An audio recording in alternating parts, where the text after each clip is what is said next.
अस्सलामुअलैकुम, कैसे हैं आप? ठीक हैं, अपने आप को टाइम दे रहे हो। अपने आप को टाइम दिया करो और मुस्कुराते रहा करो, ज़िंदगी बेहतर बनेगी। आज हम बात करेंगे एक रिश्ता जो टूट गया है, लेकिन फिर भी आपसे आगे नहीं बढ़ा जा रहा, खत्म हो गया रिश्ता। इस चीज़ को बोला जाता है इमोशनल ओवरस्टेइंग कि आप एक चीज़ में एक लिमिट से ज़्यादा भी स्टे कर रहे हो। कि जब उसकी लिमिट नहीं है, या आपको पता है अब यहाँ पे स्टे नहीं करना। मिसाल के तौर पर एक स्टेशन है, जहाँ पे आप खड़े थे, इंतज़ार कर रहे थे, ट्रेन गुज़र गई है। अब आपको पता है ट्रेन ने नहीं आना या उस ट्रेन ने मुड़ के नहीं आना, ये पॉसिबिलिटी नहीं है, लेकिन आप फिर भी वहाँ खड़े रहते हो और आपको ये फ़ील होता है कि कभी ना कभी वो ट्रेन वापस आएगी।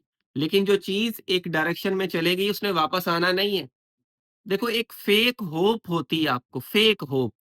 रियलिटी में अगर आप किसी चीज को देखोगे, आपको पता है ये चीज पॉसिबिलिटी नहीं है। लाइक सपोज करें, डाइवोर्स हो गई, समझ रहे? पॉसिबिलिटी नहीं है कि जी रिकनेक्शन हो सके, पॉसिबिलिटी नहीं है। और फिर भी आप एक फेक होप लगा के बैठे हो उसी स्टेशन पे कि नहीं, बस मैं इस वेट में बैठा हूं। ये जो फेक आपकी होप होती है, आपके ब्रेन के अंदर एक इमेजिनेशन क्रिएट होती है कि ऐसा हो सकता है। आप उस फ्यूचर के साथ जुड़ जाते हो, जो फ्यूचर आता ही नहीं है, आप उससे जुड़ रहे हो। यानी कि फ्यूचर के साथ आपको अटैचमेंट हो रही, ऐसा होगा या ये हो सकता है। तो आप उस आने वाले फ्यूचर जो आया ही नहीं है, पता नहीं आएगा भी कि नहीं आएगा, उससे कनेक्ट हो गए हो, जुड़ गए हो। और आप ये सोचते हो कि ऐसा होगा, जिसकी वजह से मैं वेट कर लेता हूँ। देखो, दोनों सिनेरियो के अंदर जब एक चीज़ गुज़र गई है, वेट करोगे, टाइम फिर भी जाना है, समझ रहे हो? वेट नहीं करोगे, टाइम फिर भी गुज़रेगा। खुद पे काम करोगे, टाइम फिर भी गुज़रेगा। अब आप वहाँ पे बैठकर बस राहें तक-तक के गुज़ारना चाहते हो वक़्त? या वहां बैठ जाओ, मिसाल वेट कर रहे हो, लेकिन खुद पे भी फोकस करने लग गए, लेकिन साथ में आपने कोई चीज शुरू कर ली।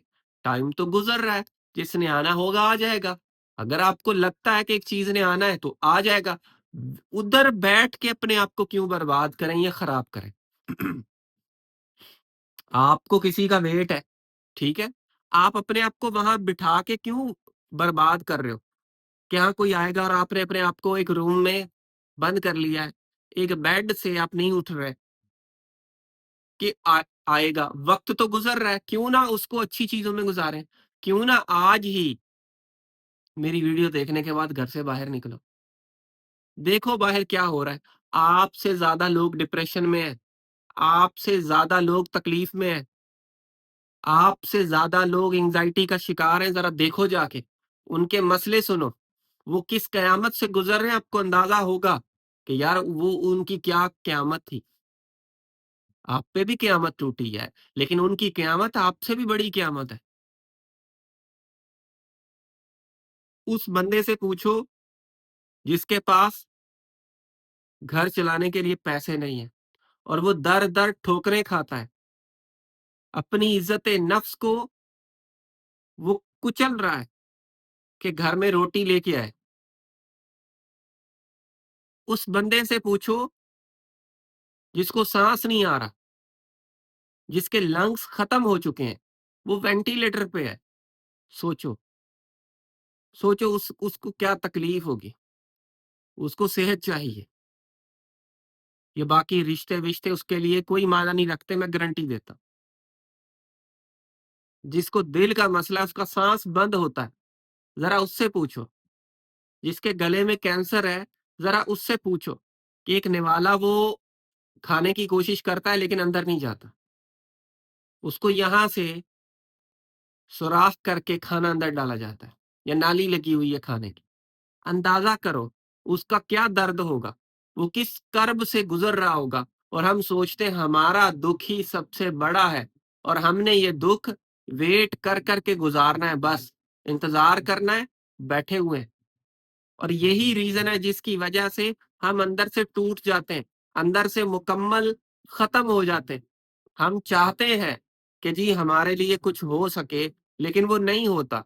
रीज़न क्या है? बैठे हुए हैं। अपने आप को बस बिठा के रख लिया है। देखो, आपने एफर्ट करनी है, कोई और नहीं इससे जान छुड़वाएगा। ये एक दलदल होती है, जिसमें आप दिन-ब-दिन फँसते जाओगे। फँसोगे कैसे नहीं, जब आप उठोगे, जब आप कमरे से बाहर निकलोगे, सहन में जाओगे, सहन से फिर बाहर जाओगे, बाहर से फिर थोड़ा और आगे गए, फिर कहीं ग्राउंड में चले गए, फिर अगले दिन आपने कहीं खेलना शुरू कर दिया, फिर और दोस्त बन गए, फिर दोस्तों के साथ बैठना शुरू हो गए, फिर दोस्तों के साथ घूमना शुरू हो गए, फिर एक नई हॉबी क्रिएट कर ली, फिर एक नया बिज़नेस शुरू कर लिया, ऐसे निकलोगे। ऐसे नहीं निकलोगे कि उस बिस्तर बिस्तर में बैठे रहे हो, घुसे हुए बस वेट कर रहे हो। टाइम तो दोनों कंडीशन में गुज़रेगा। इस कंडीशन में भी, बेड पे बैठने पे भी, जो दूसरी कंडीशन बताई है उसमें भी गुज़रेगा। अब ये आप पे डिपेंड करता है कैसे गुज़ारते हो। मेरी वीडियो देखने के बाद फिर से अपने मुँह पे चादर दे के सो जाते हो या उठते हो आज, ये आप पे डिपेंड करता है, इसका फैसला आपने करना है। जैसा अपने लिए फैसला करोगे वैसा होगा। और आज आप क्या पता निकल जाओ, कल को फिर से वही काम आपके।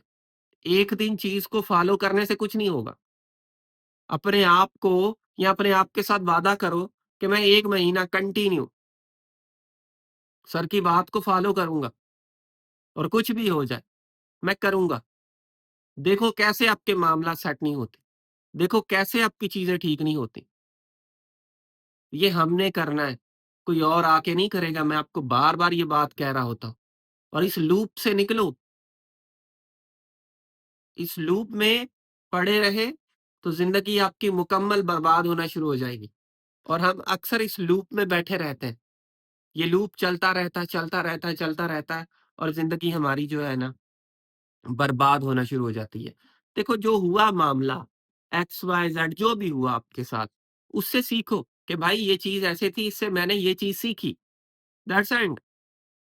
अब वो जो एनर्जी है आपके अंदर, एक गुस्सा, एक गम, एक तकलीफ़, एक एनर्जी है आपके अंदर, उस एनर्जी को रीडायरेक्ट करें। वो एनर्जी वहाँ लगाएँ जहाँ ज़रूरत है। अपने आप पे फ़ोकस करने पे लगाएँ कि गुस्सा है मुझे, उसने ऐसा किया, मैं अपने आप को सँवारूँगा, मैं फलाँ चीज़ करूँगा, मैं इसको कुछ बन के उधर लगाओ एनर्जी। जब आप उधर एनर्जी लगाओगे, तो आपकी एनर्जी रीडायरेक्ट हो जाएगी। जो उस पे लग रही है, वो अपने ऊपर या अपनी चीज़ पे लगेगी और आपका करियर बन जाएगा, आपकी चीज़ें बन जाएँगी और बैठे रहोगे, ज़िंदगी बर्बाद होती रहेगी। अब ये आपने फ़ैसला करना है, किसी और ने नहीं करना। ठीक है ना? चीज़ों को समझें। मुझे उम्मीद है आपने इस वीडियो से कुछ ना कुछ चीज़ें ज़रूर सीखी होंगी। So thank you for watching this video. आखिर में मेरी आप सब लोगों के लिए दिल से दुआ है, अल्लाह आपको खुशियाँ दे और आपके सारे गम धो दे। आमीन सुम्मा आमीन। अल्लाह हाफ़िज़।